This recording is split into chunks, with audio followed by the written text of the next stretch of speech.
Isinilang na ni Kapuso actress Yasmin Curdy ang kanilang second baby. Samantala, naisuot na ni Glyza De Castro ang bagong warrior costume sa Encantadia Chronicles Sangre. Narito ang report ni Hazel Alviar.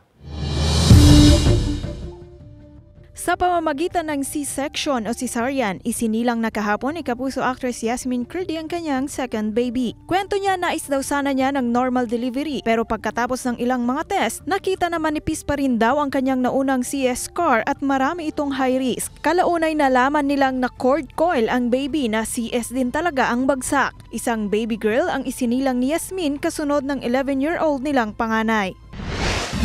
Hindi raw naiwasang kiligin sa excitement ni Glyza De Castro sa pagbabalik bilang Sangre Perena sa Encantadia Chronicles Sangre. Naisuot na daw niya ang bagong warrior costume ni Sangre Perena. Marso nang magsimulang sumabak sa taping si Glyza para sa serye. Magbabalik din sina Sanya Lopez, Kylie Padilla, Gabby Garcia at Rocco Nacino mula sa Encantadia 2016. Hazel Alviar, Balitang Southern Tagalog.